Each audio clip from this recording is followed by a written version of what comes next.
All right. Happy That Friday intro afternoon, music. every. Yeah, you like that? That I was a like banger. that. Happy Friday afternoon, everybody. Welcome to another MSP Cyber Roundtable. We're excited to have David and Dean on from Helpt.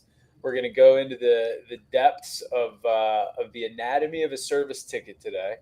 And I imagine we're going to talk about some efficiency things and some people communication things.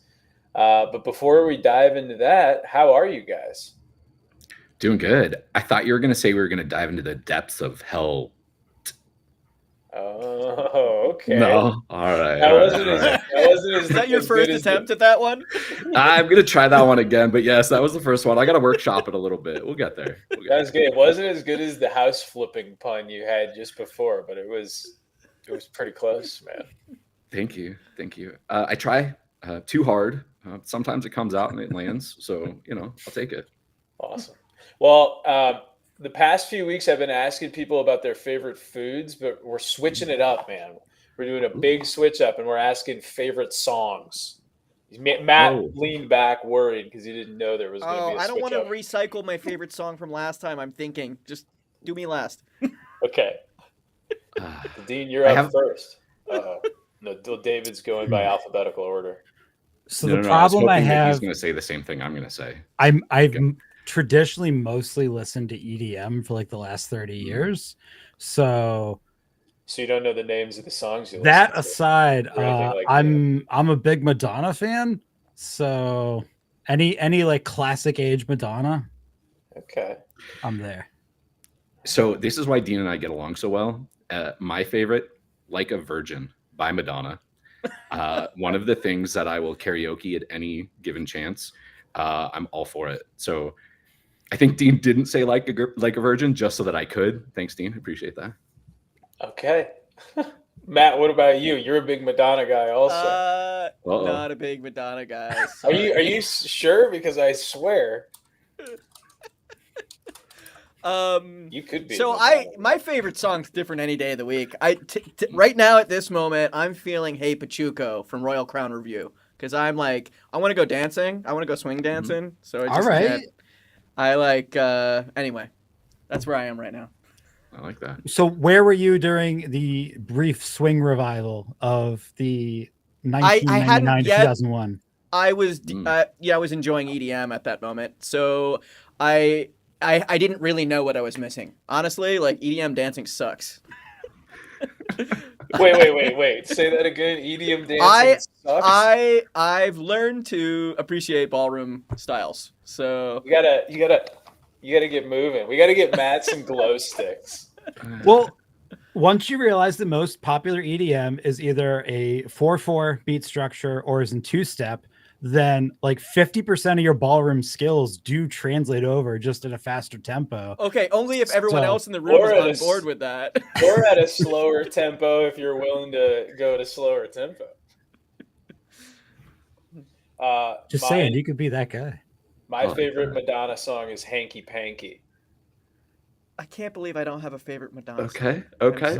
What about in general though, Zach? Like, what's your, if you weren't Madonna swayed, like well, here, let's see what Spotify says is currently most listened to.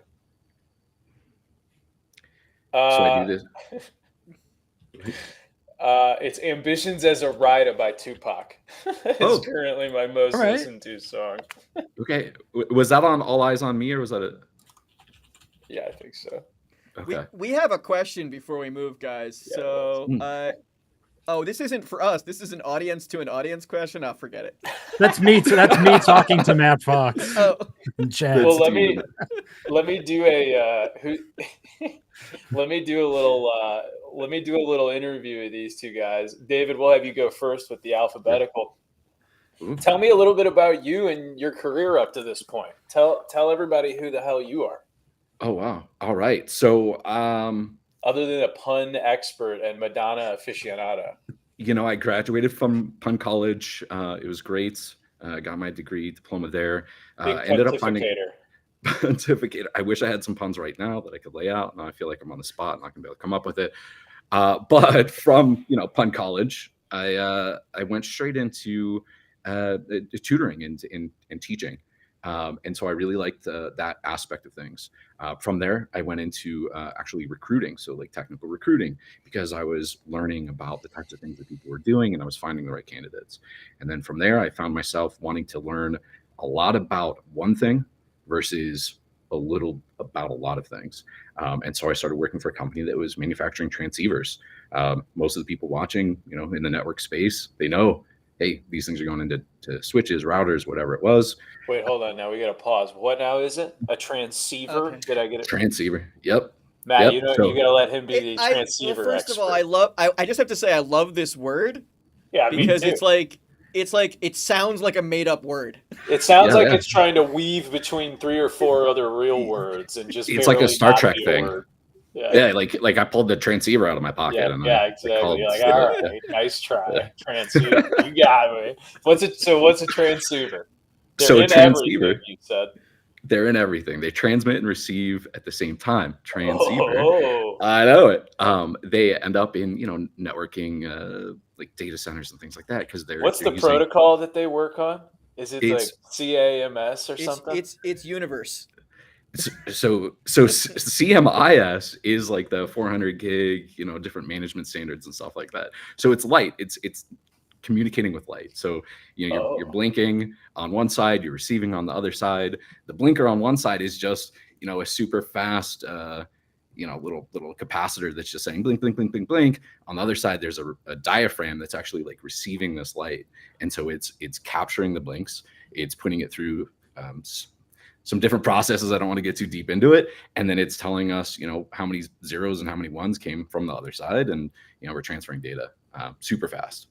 Yeah, I feel like we kind of went off the rails. No, we're right on the rails here. Perfect. So while I was there, I was overseeing the global tech support organization. And that was for big customers, because the people that would use these types of things were, transferring lots of data. So we had big carriers of cell phone companies that you probably have in your pocket. We had big data movers, things that you'll see on your computer. And those huge companies required all kinds of crazy things from us as a support team. And that's what kind of brought me into this need for a little bit of help. And when I had the opportunity to leave that organization and do my own thing, I said, you know what? Huge market need for somebody to be able to be there to bolster the support teams of these companies that are providing support to these people that are requiring these insane SLAs. So here we are, a couple years later. Helpt. Perfect. Do you have what's your favorite thing to do in your free time? Read, actually. I was the guy that never read in high school, and now I'm reading a lot. I'm actually going through the Silo series. So I'm on the second book. Yep. Right. The first book was good. Second book, not as good. I'm kind of nervous. We'll see what happens on the third one. What's your favorite character in Avatar: The Last Airbender? Oh man. So all right. So I'm not that kind of nerd. I don't know any of That's okay. I'm sorry. What kind of nerd are you? Yeah. Transceivers, dude. What? The transceiver nerd. I said that somebody looked like Saitama recently, and then I learned that he's from One Punch. Oh, wrong cartoon. Yeah. Oh, I've heard of it. I've heard good things. I've heard amazing things. I've seen none of it. Yep. So that's my backstory when it comes to the MSP stuff. Like, Dean's the wizard. Okay. All right, Dean, man, you're up. Let's hear the story. It's not that exciting. I've been tinkering with electronics computers since I was a kid. I green wire soldered my first Apple IIe kit clone in like 1989. And then somewhere along the way, I foolishly abandoned computers and insisted I had to go to school for electrical engineering, which I did not do well. So you know a little bit about transceivers too, probably. Yeah, it's just a DAC. It's just a fancy word for a DAC. And so while we're on the subject, so an antenna, do you know what the actual double E term for an antenna is? It's called a waveguide. So If you're ever like at a party with electrical engineers or like anybody who does like SDR, like software defined radio, and you want to like sound important, be like, "What's up, guys? How your waveguides doing?" And everyone's gonna be like, "Oh man, this guy knows antennas." Pull your transceiver out of your pocket and take the antenna off the top. You might be thinking about like a flip phone. I'm not sure. It all works. And so the second time I was at college, I needed a job, and I was like, well, I've been doing computer stuff ad hoc for years. I'll go find a computer job. And so I stumbled into my first MSP job and was like, wow, this is way better. And so then became a service manager of a pretty small regional MSP. And over time, we grew that to a $53 million organization. And thing about being successful like that is operations kind of don't matter as much. They're not as much of a focus in the organization anymore. So I got bored and decided to become a vendor, and somewhere along the way convinced the Helpt people to let me wear their logo. So here we are. Awesome. Certainly got the logo on. I love that hoodie, man. That's a good hoodie. We need to get us some hoodies like that eventually when it gets cold again. I hear it. Okay. I'm gonna make a note. No, we'll just send you the Helpt. You know, like I would rock it, man. I'd rock it, and we stamp one of these just somewhere on it, and then we get the whole Irish flag, vibe on the whole thing. Matt says it's red, and I think it's orange, but that's okay. That's an agree to disagree moment. It depends on which it's orange misprinted shirt you wear. That's fair. Dean, tell me about the triangle on what I think is a desk, or maybe something under what I'm sure is a printer.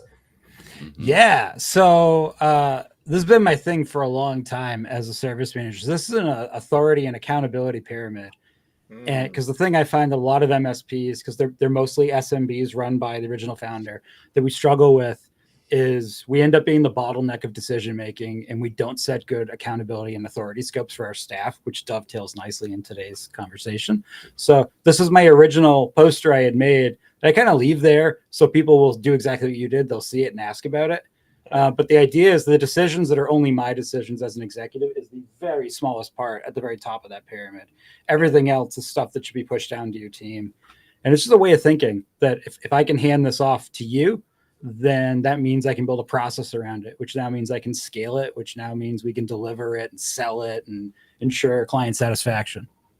I love it. What do you do in your free time when you're not building huge organizations and getting your hands muddy with operations? I like to dabble in woodworking, and I am a crazy obsessed dog dad. Okay. What kind of dog? Or she is an F1B Newfie Doodle. So okay. Newfoundland and a poodle.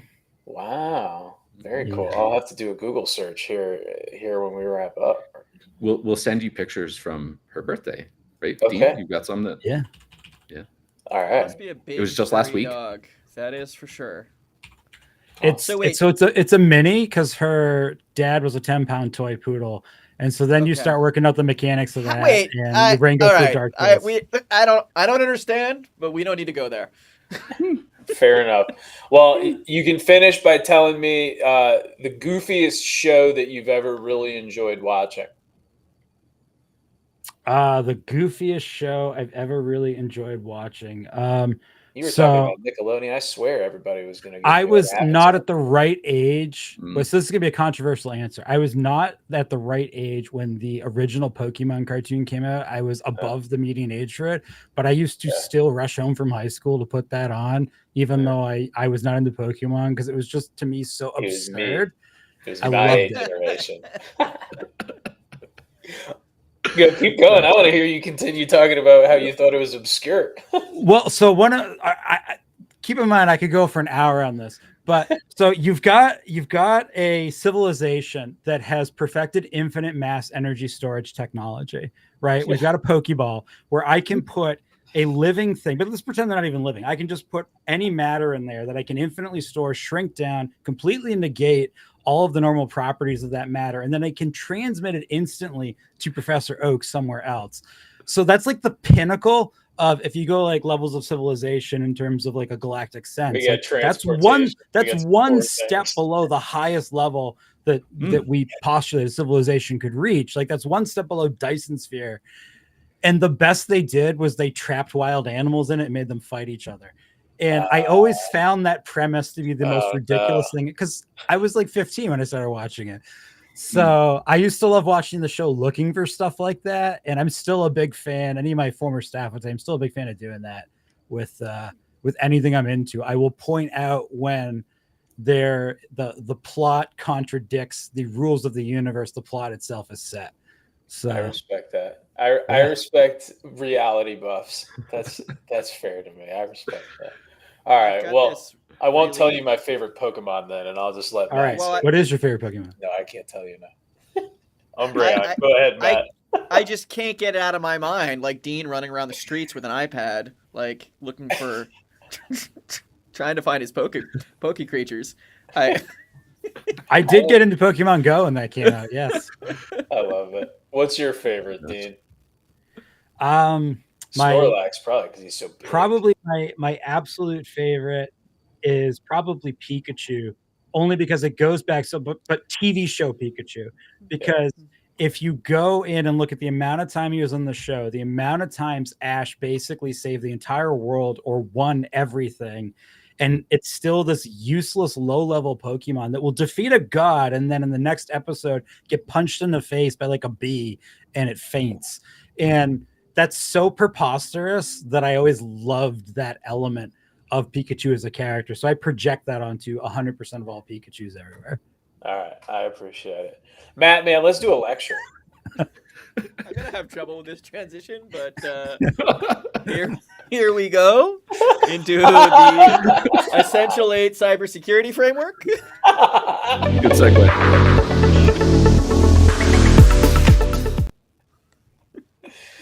I really teed you up, huh? I'm on the wrong slide too. All right. Essential 8. First of all, before, like, you've got your favorite Pokemon, and this is gonna sound ridiculous, and I don't know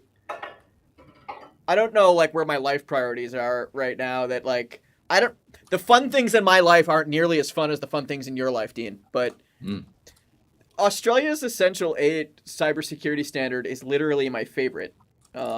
I've never been to Australia. Let me first say that. But like as a security professional, and you know, we build compliance software here at Fort Mesa. We're eating and breathing security standards all day.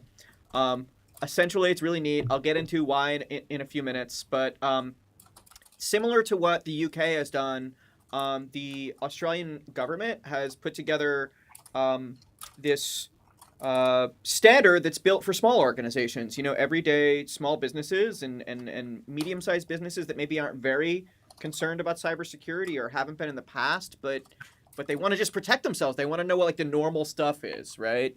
And unlike the government here in the US, who is basically given no guidance at all for that category of hundreds of thousands of American businesses that we deserve to protect, the Australians have done it. So that's what Essential 8 is. It's a great guidebook on how to protect your everyday businesses. And so if you're an MSP in Australia, like you're really into Essential 8. Like this is going to help you get your clients safe.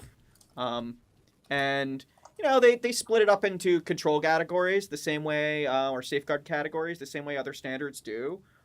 This is the 8 categories of things they think are super important for small organizations to put in place.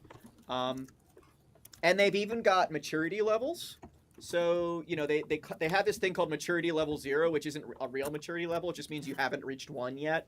But then they say, okay, when you reach this level of security, you're at maturity level 1. If you've reached that level, you're at maturity level 2, maturity level 3. This would be super great. This is a hint to any of our bureaucrats in the American government out there.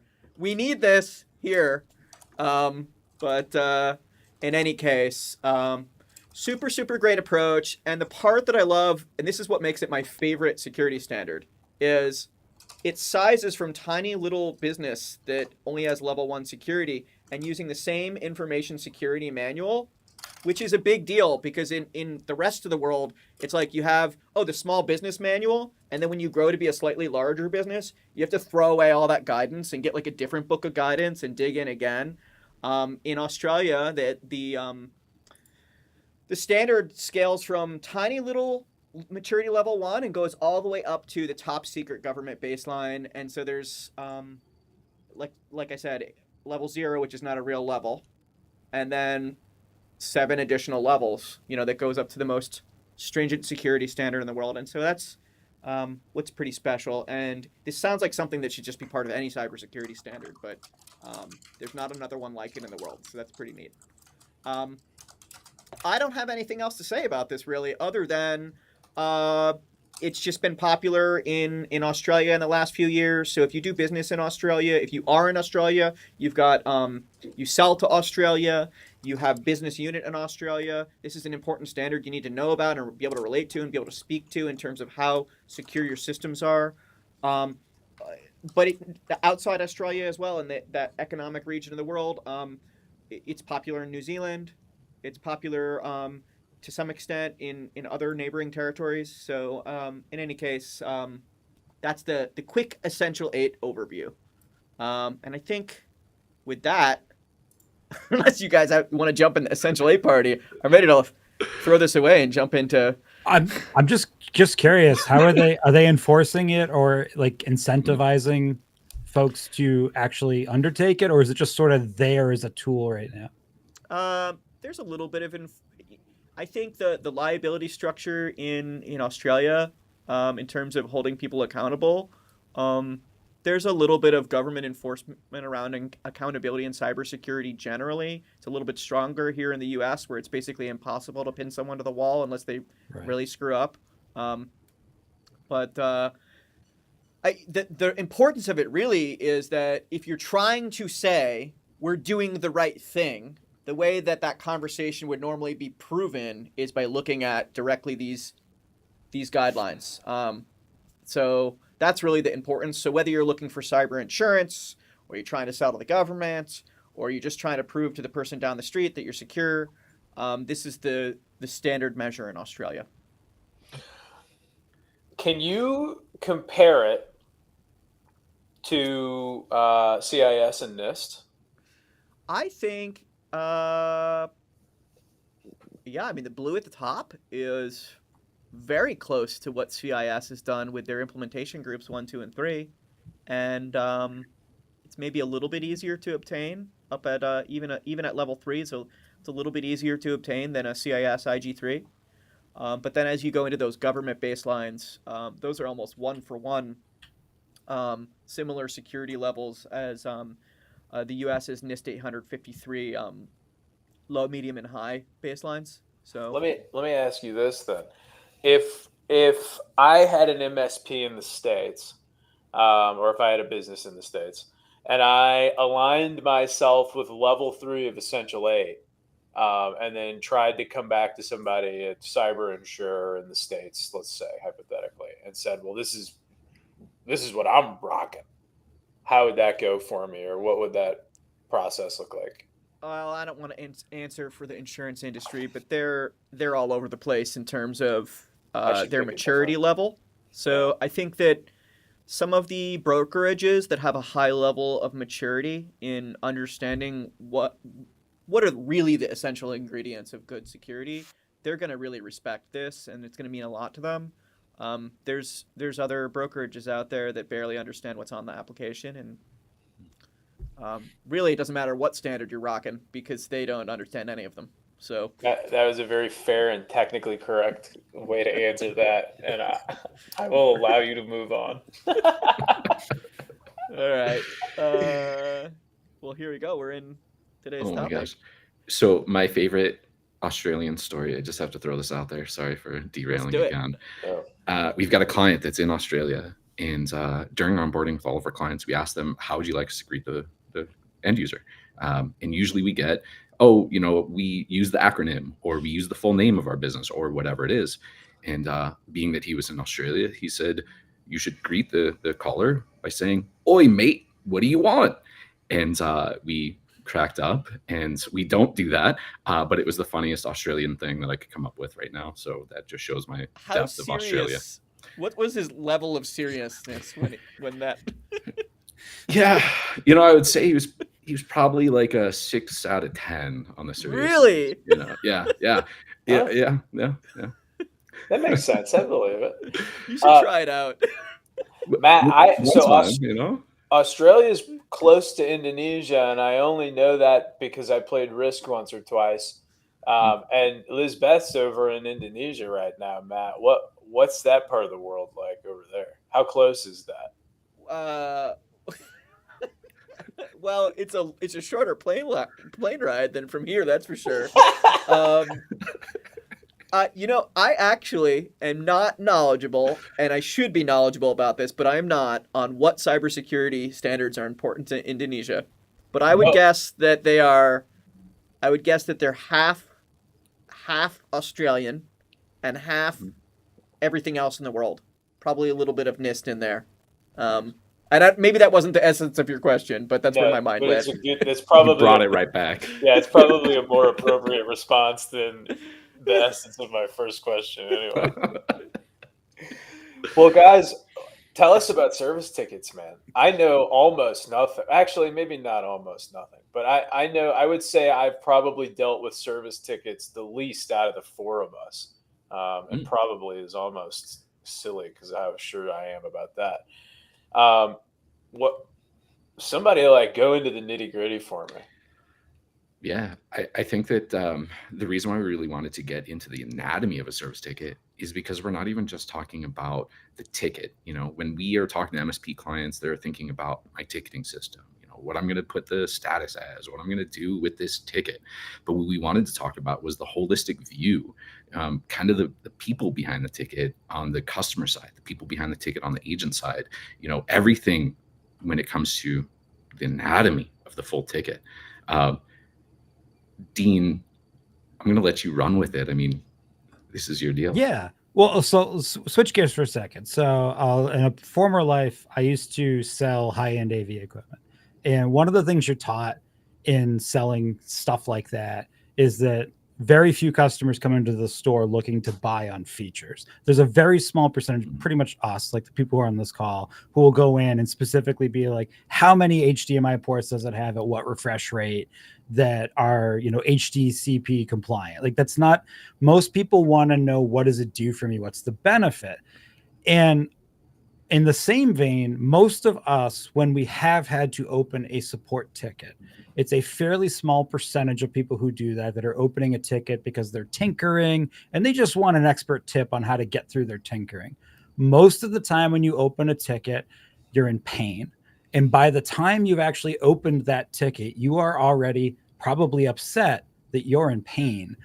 And so if we talked about nothing else, the most important thing when you have a service issue, it's not necessarily going to be the resolution. It's not going to be like my 5 ITIL steps in the life cycle of a ticket. It's about understanding that a human is in pain and they're asking for help, and they probably don't want to have to ask for help.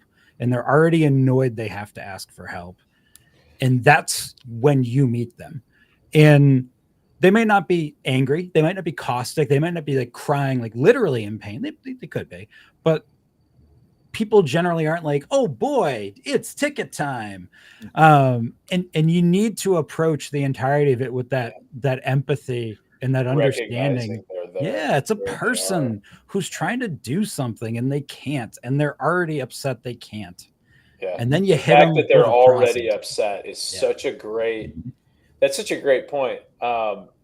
Because and you said, God, I have to ask for help. I love that. I as a person, and I think Matt can probably attest to this as a business partner of mine, I do not enjoy asking for help on things. It is not a lot of fun for me to have to do.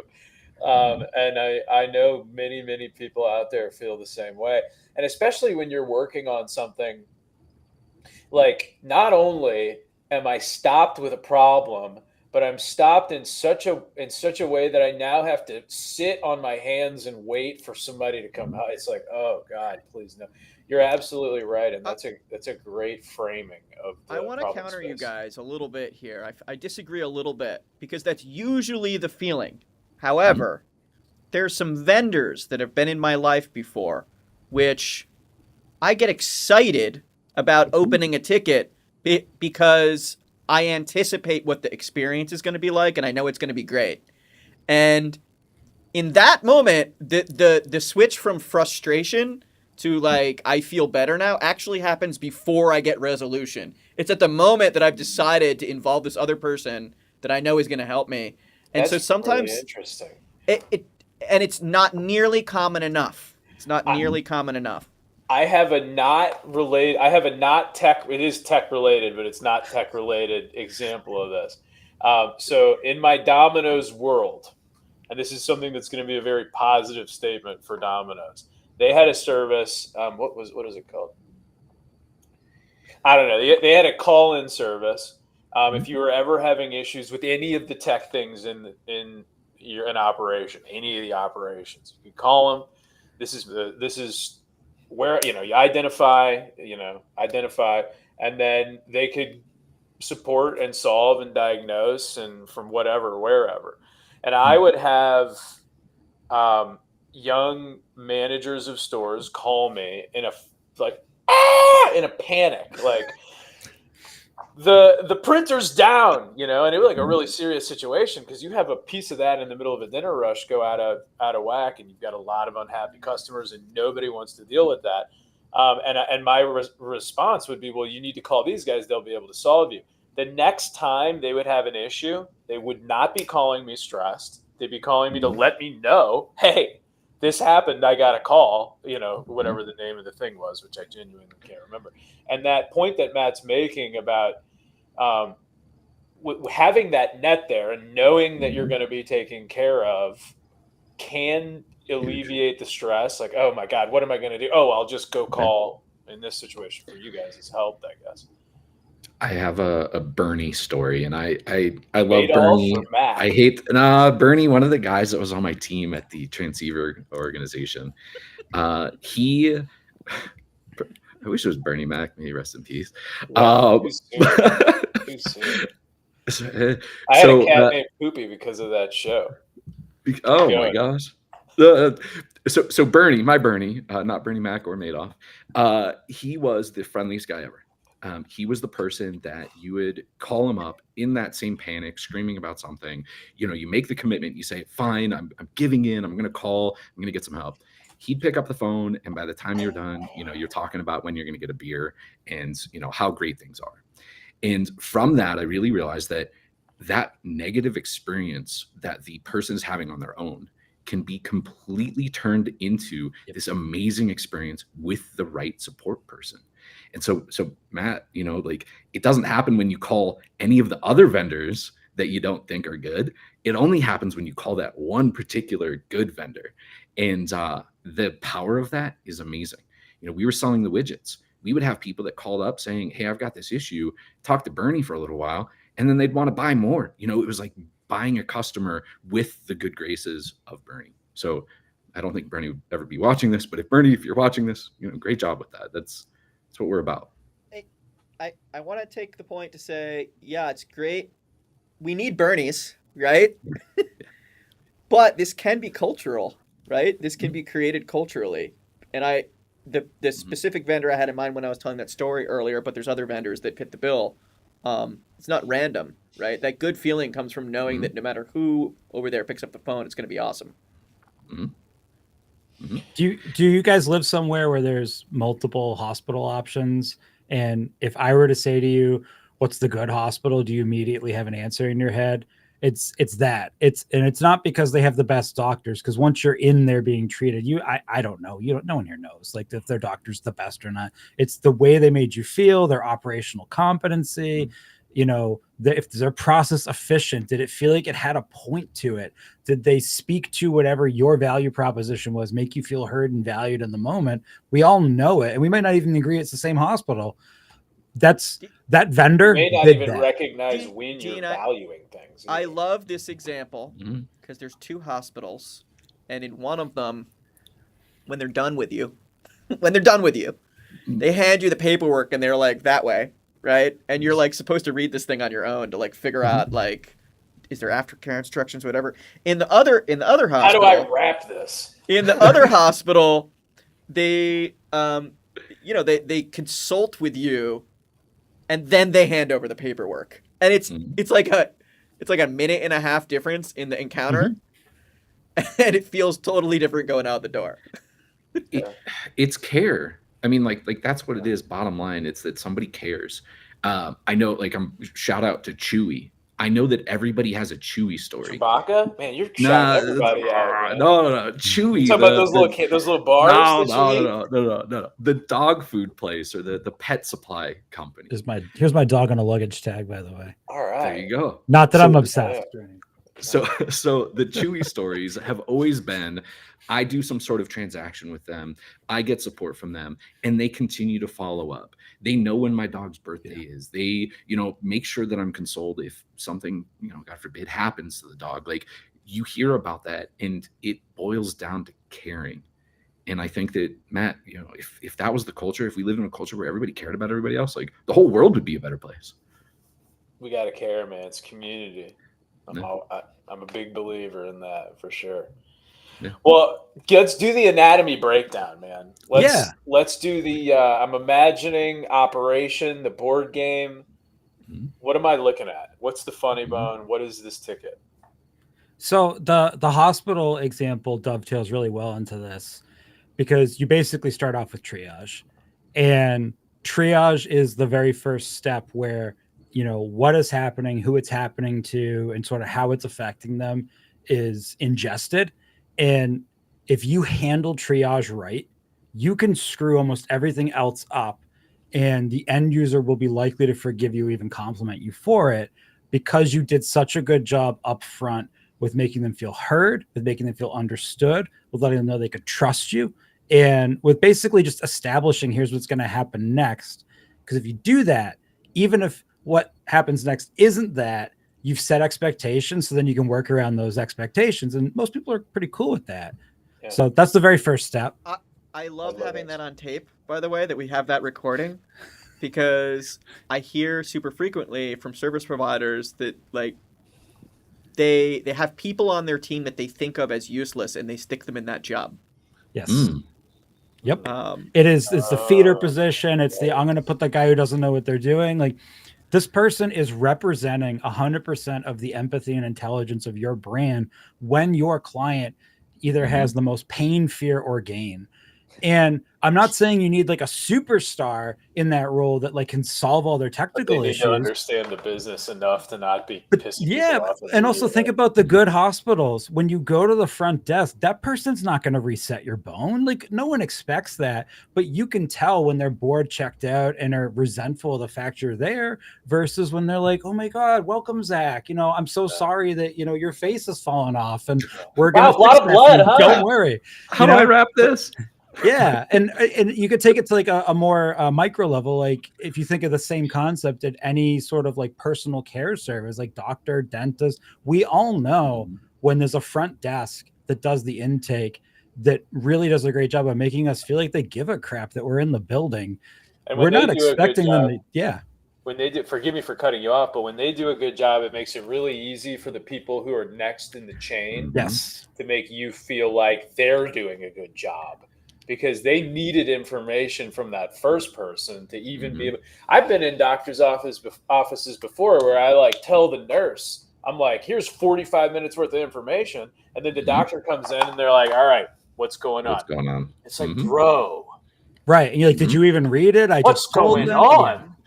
And how many times have MSP clients said that? I feel like every time I call in, I have to restate my problem. The person doesn't know what happened. I feel like that. Do you guys even keep notes? A lot of that is mitigated by not just a process, but a culture of this idea that like our most high touch, no ability to drop the ball experience is going to be at triage. And we may drop balls later. We can't guarantee resolutions explicitly in this industry. We cannot guarantee resolutions. We absolutely can guarantee that when you let us know about your issue, that part's going to be handled perfectly. The MSP has full control over that. And it also, because MSP is, I mean, it's a for-profit business, it allows you to figure out something that's incredibly important to everything else that comes next in the ticket life cycle.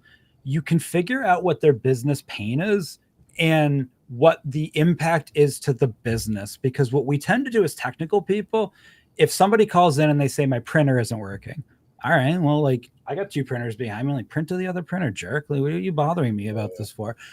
But if we don't, it's a Domino's, and if it doesn't print to the one exactly cut table, then the whole thing, everybody's going to burst into flames, basically. And so having that extra level of understanding at triage, oh, your receipt printer, that probably means you can't pick any orders. That probably means you have a bunch of people standing around doing nothing. I don't have anyone available that can fix that right now. It's going to be an hour. Let's come up with a reasonable workaround right now so you understand you're in a lost wage situation and can make a business decision now before we get to fixing your printer.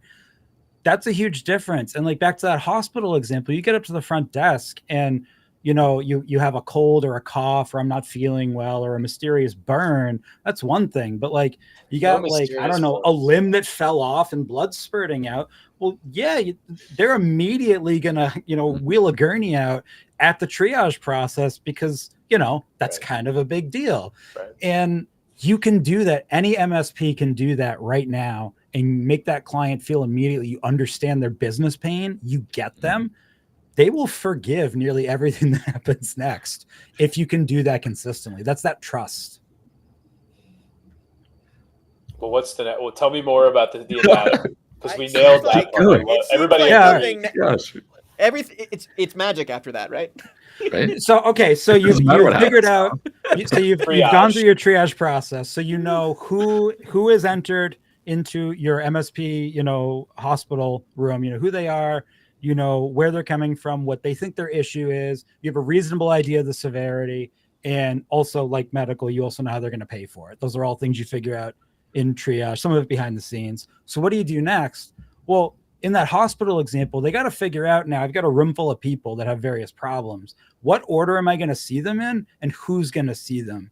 If it's a really, really slow day, yeah, the orthopedic surgeon probably can like put a Band-Aid on me if they got nothing to do. But like if my foot's broken, I don't want like the intern nurse who does blood draws setting that. So you need to have a dispatch process.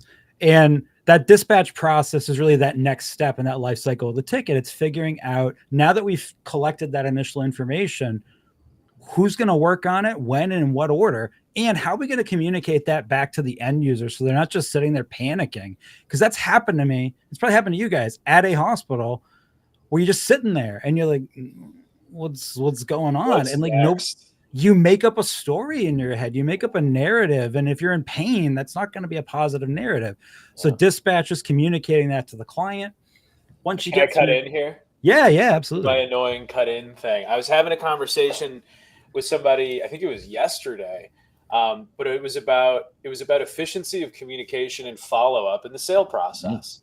And it was, you don't have to be following up saying, hey, I've got time for you right now. I've got time right now.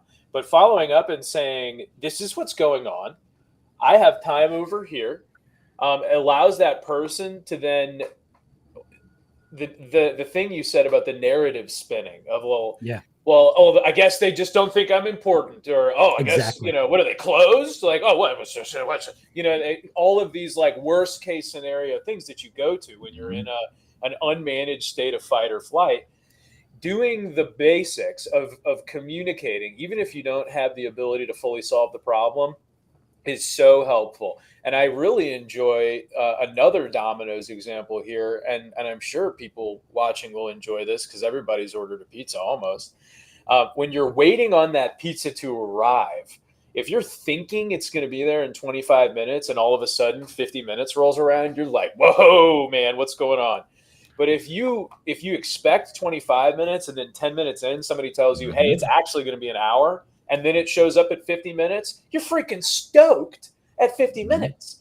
And that piece that you're describing of like, do the communication effectively so the person can be satiated and get out of that state of panic or not go into that state of panic, so valuable. I love that. And there's a tactical business application in MSP around what you just said. So a lot of us have SLAs or SLOs, or at least try to. And the thing is, if you don't communicate, so the Domino's pizza tracker is a great example of that. That is an SLO Domino's has set and allows me to have an idea of where I am with the pizza tracker, or like What's the O DoorDash or stand Uber for? Eats. So SLO is a service level objective, which is sort of an internal goal or metric that you're not contractually obligated to offer recompense if you fail to meet, but that you're basically saying, You I'm going to agree do my on it. very best to hit it. Yeah. But here's the thing. If you don't tell your SLA, and an SLA is a service level agreement, so that's you're contractually obligated. But either way, if you don't set those, your clients will. And to keep that food example, how many times have you been in line at like a McDonald's where it's taken more than about 5 minutes after you handed them your credit card to get your food? McDonald's does not have an SLA. They have never in the history that I've been on Earth said food in 5 minutes or less. But like that 5 to like about 8 minute window, like I stopped caring that there's a line of cars in front of me with kids in them. I don't care if the restaurant's understaffed, because I'm just thinking, the hell, guys? Yeah. Like, so if you don't set an SLA or an SLO, which you control with triage and dispatch, your client will imply their own. And where I see a lot of MSPs fall into this trap is they'll be like, oh, well, we don't have those. We always strive to deliver good service. That's great. What about when you don't? What about the day you don't? Yes. So if my last 5 interactions with you, you service me in 5 minutes or less, you've now implied that's your SLO. So the first time you don't, even though we're not contractually obligated, I'm going to be like, what the heck, guys? That's 7 terrible. minutes. That's Yeah. 7 minutes. This is garbage. These guys, because they don't have the framing of how good the 5 minutes was the first few times. They don't have the perspective. Right. And it's why we see like you guys know like Carl Palachuk, who wrote a couple of books. He had this blog for a while where he used to talk about stop saying, if you're a service industry, stop saying you're best in class, for that reason, because you're going to be like, well, 5 out of 6 times we were less than 5 minutes to support you. But, and that one time we weren't, that we're best in class. And the client's just like, yeah, but that one time you weren't and you stink. Like, you have to kind of just be the best you can be consistently. And if you can't quantify that, then you have to dial it back to a level you can, because your clients are going to be a lot happier with, we will get to every ticket in 4 hours or less. If you hit that 95% of the time, then they will be, if you're like, listen, 60% of the time we got that resolved in 15 minutes, but the other 40% of the time, they're not going to be as happy, even though that's actually best in class support. The client doesn't care. So, well, and the client in their moment of urgency isn't measuring, well, is this measuring against best in class? They're just like pissed in that moment or not. You know what I mean? I had a client that would have done that. They're pissed all the time anyway.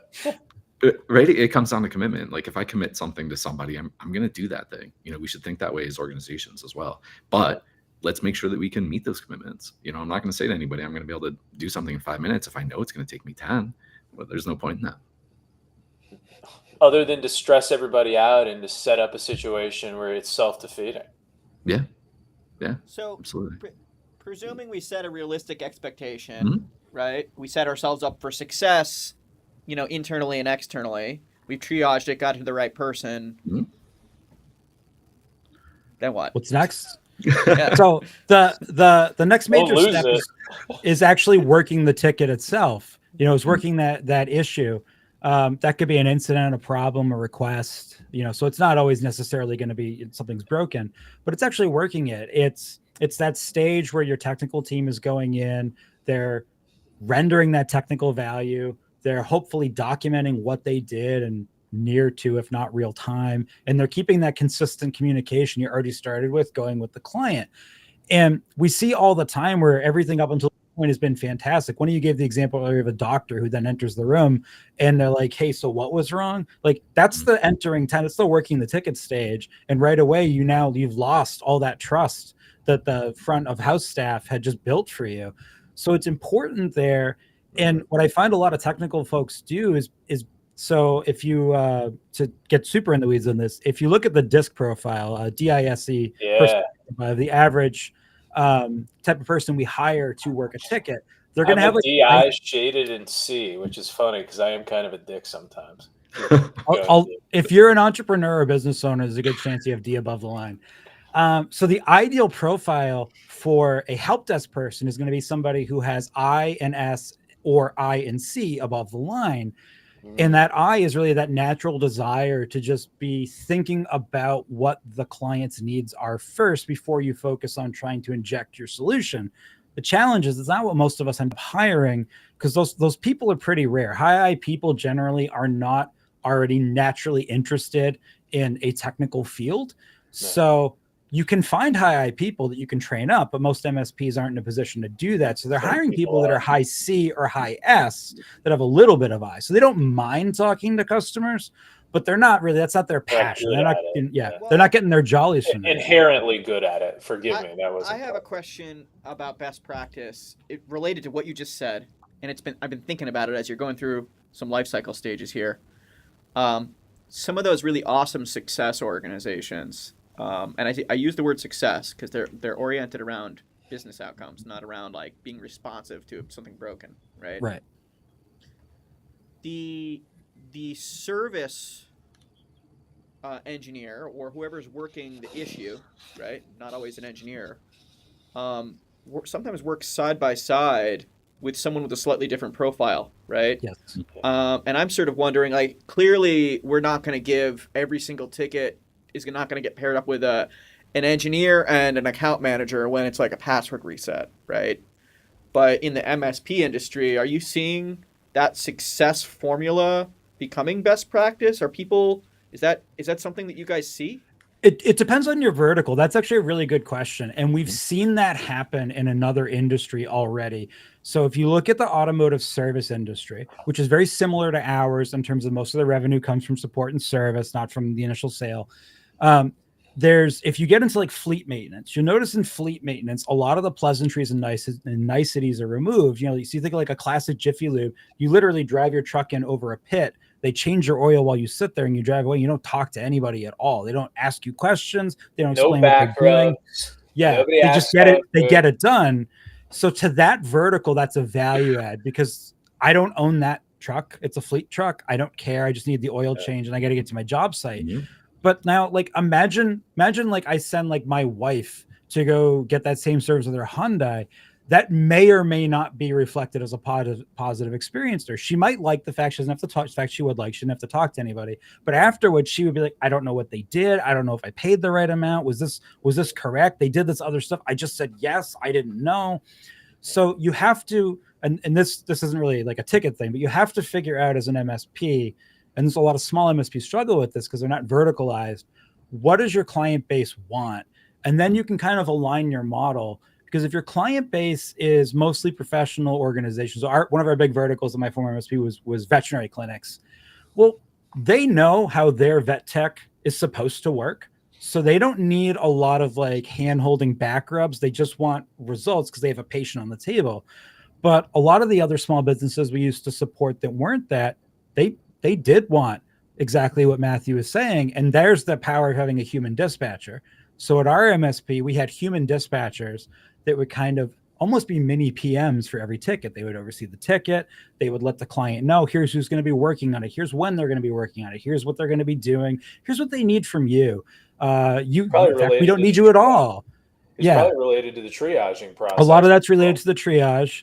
But then there's the alternative model where you see solutions like TimeZest, where you can automate that person out of the equation and arrive at the same result. And so it depends a lot on your vertical and what they want.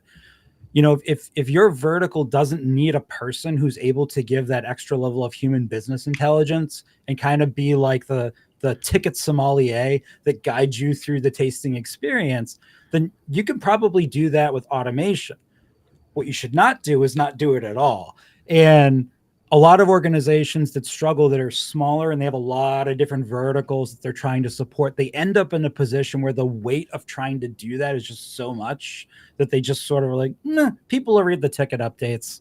And I mean, we all know, all of us, you know, being vendors, we know that no end user in the history of end users can read.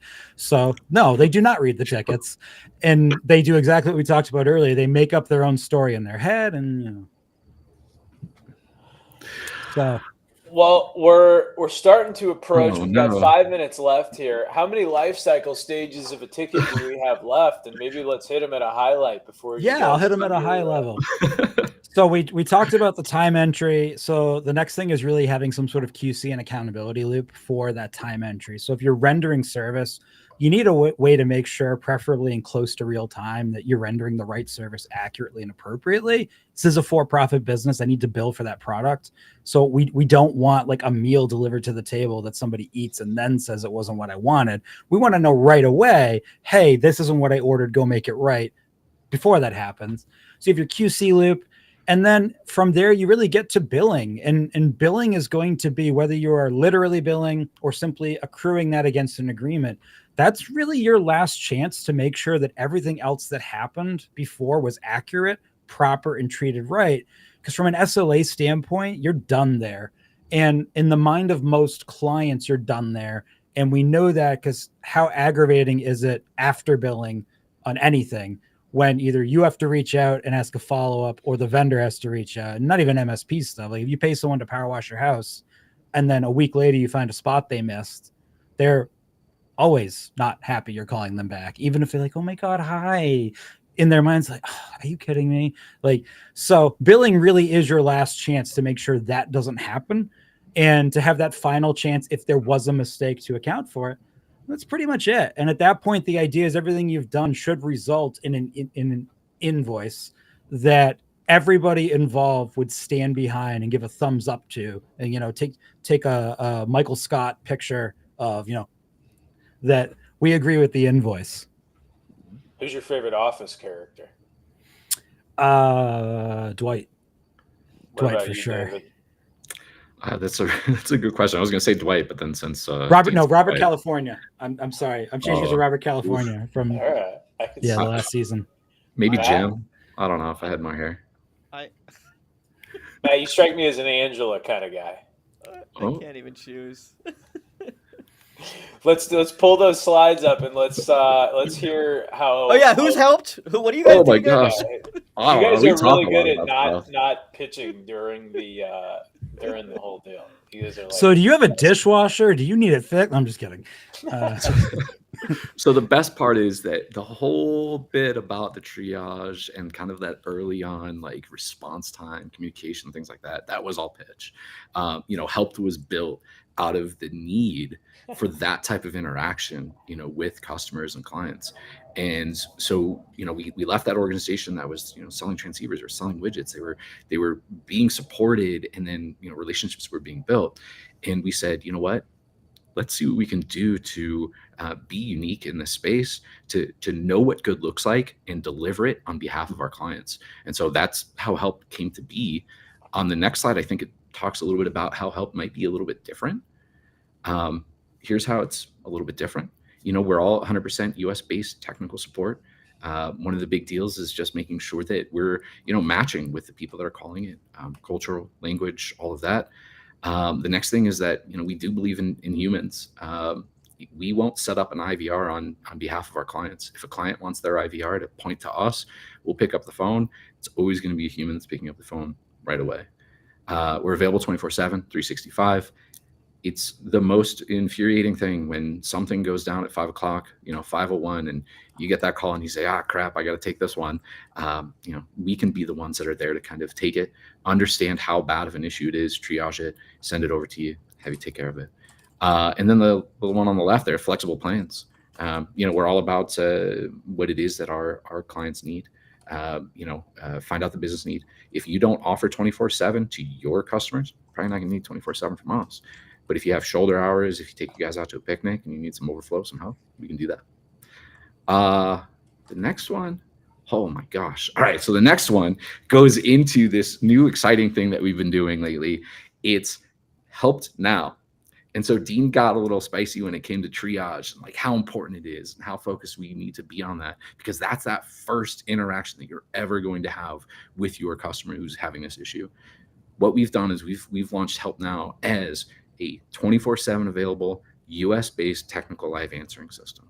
The idea is that, if your customer's calling because they're freaking out about something, they're not going to ring or sit on hold for minutes at a time. They're not going to get the voicemail. They're going to get somebody on our team acting on behalf of you to answer the phone, to start to understand what it is that's going on with the issue, set some expectations, and then hand it off to you as the client or to our clients to be able to take care of it. Dean, I feel like I'm missing some things. Jump in. I'll just tell you the ICP. So, like you talked about earlier with the Australian cybersecurity framework, there were levels of maturity.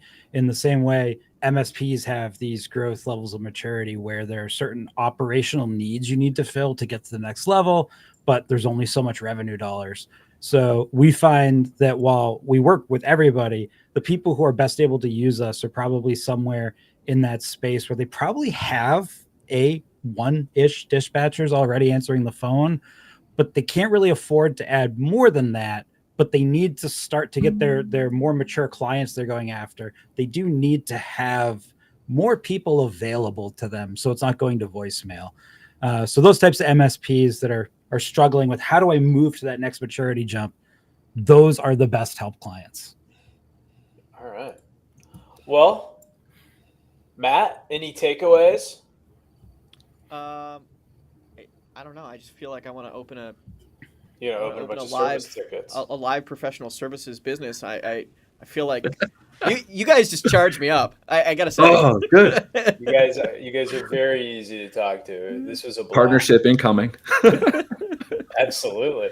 My takeaway, and for me, it's the big focus on triaging that we took. I like to spend my life where you take a little bit of a slower approach to the beginning of something, and that allows you to blast through it because you took the time to analyze the problem, and then solve the problem really efficiently. Measure twice, cut once, right?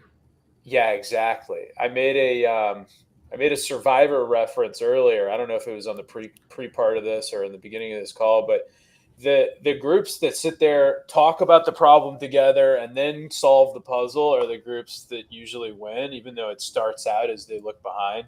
And you guys describing, let's triage these problems properly, get them in the right place so the whole thing goes smoother. I think that's a really, really great highlight. And I think it's applicable to not just service tickets, but life in general.